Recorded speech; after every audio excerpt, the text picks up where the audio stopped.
You're the guy that does the macro, Bill. So can we just start on the dollar for a moment? How do you understand the dollar's price action? And is there going to be a real shift in how overseas investors look at that asset?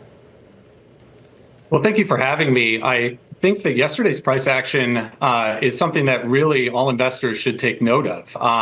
Over the past 2 decades, with low and negative interest rate policy across the globe, we saw trillions of dollars of foreign investment come into the United States. And really, with U.S. equity returns, private equity returns in the United States, you just had no other place for global investment really to find an area where they could have capital growth outside of the United States.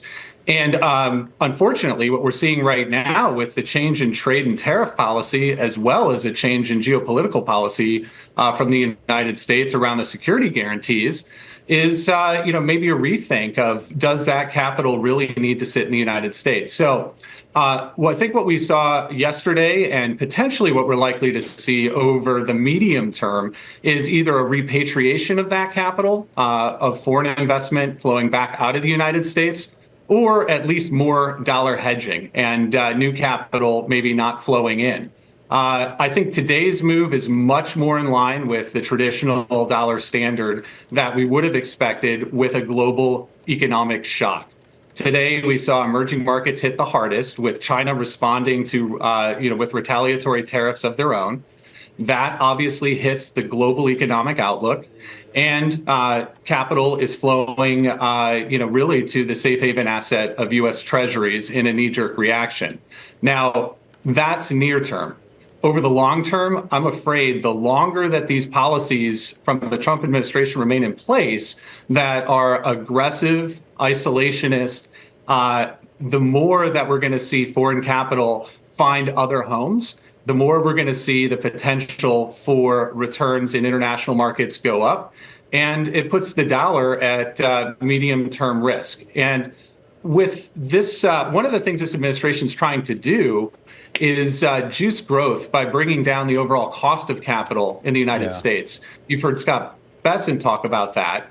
And if we don't have foreign savings flowing into the U.S., that's going to make that, objective or that goal very difficult. So, but I understand that a lot of these short-term moves, we can't read too much into how it plays out long-term. But you put some of these day-to-day moves together and you do get a better sense of the trend. I'm not sure what the trend is with the dollar right now. A lot of people are betting on weakness. I see just as many people betting on further strength. Where does it go, Bill? Well, I think you need to look at differentiation. So let's first break out the bucket that is working as expected. The currencies that are hanging in, with strength that we would expect in a period of economic uncertainty are the yen and Swiss franc. Mm-hmm. Those are, flight to safety currencies, and that makes sense to me. The one that is a little bit that may be bucking the trend this time around is the euro. Again, the euro's had a decade and a half of negative interest rate and low interest rate policy that has led to European capital flowing into the United States. And in a time of global economic uncertainty, there is the potential for that capital to be brought back home. In emerging markets, I think there's still a tie to China growth, and the economic uncertainty and volatility I would expect to manifest itself in weaker currencies, more like what we're seeing today. One other thing to just keep in mind, if the dollar continues to weaken with U.S. tariffs going higher, that actually increases their impact on their economic impact globally. The idea with a strong dollar and weakening currencies is that the currency weakness from an international perspective would offset some of the impact of that tariff. And if that doesn't happen, the feed through for growth economically has the potential to be even worse. Yeah. And the feed through to inflation domestically has the potential to be, more persistent or longer lasting. And this is always a good time to kind of remind folks, too. I mean, we're still kind of at the early stages of this. Obviously, we've gotten the U.S. side of the equation. But as you saw this morning, Bill, with the announcement by China, this is a market that's still on edge for what the retaliation is going to be from other countries. We haven't heard from Europe yet, because that could be a big one. It's not clear when that's going to happen. But I assume over the next few days we will. How will the market take that if they retaliate in a similar magnitude that we saw from China? Oh, I am extremely worried. The reaction would be negative and more in line with the price action that we've seen today. If we get similar responses from Europe that we got out of China, basically matching the U.S. policy, that would be clearly growth negative going forward. Now, on the other hand, I think we also need to consider what's happening with the news around Vietnam.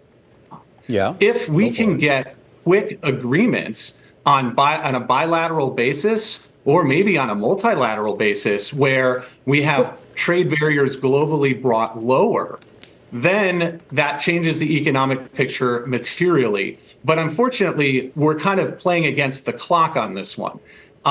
So I would encourage the administration and all global leaders to try to reach a new equilibrium and hopefully reach a place where we can pull back all global trade barriers, all tariffs in the short run, because the longer this lasts, the more the negative impact is going to be on growth, the more we're going to have at risk the labor market, the more we're going to have at risk asset prices. Yeah, I mean, that's probably definitely not going to happen, Bill, from what we've heard from the administration. Does this move the dollar out of a global payment system on the margin in a more meaningful way? So we've been writing about this potential, for multiple years now. Ever since the sanctions on Russia took them out of the global payment system. I think that we started to see small movements in that direction. What we've also seen is a lot of movement towards regional trade agreements. You're seeing Asia is kind of really leading the way in developing a strong network of regional trade and bilateral trade agreements and memorandums of understanding between their central banks to settle trade in their local currencies and basically removing the dollar from those settlements. I think the actions that we're seeing today are only going to increase that going forward.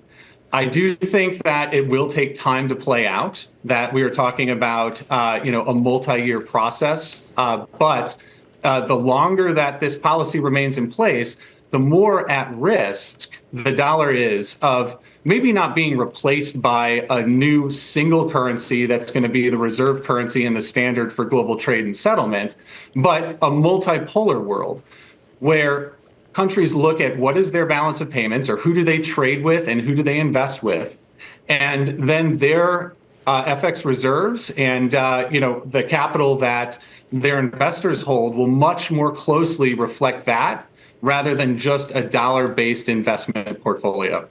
So I have to ask you, Bill, I mean, the final question here, but kind of how does this market reset? I mean, it's obviously going to take some time if there is a deal for obviously these individual nations or maybe something a little bit more wholesale. But there's going to be probably a significant gap before we get there. What does repositioning look like for those folks that are either sitting on the sidelines or maybe potentially sitting on big losses right now?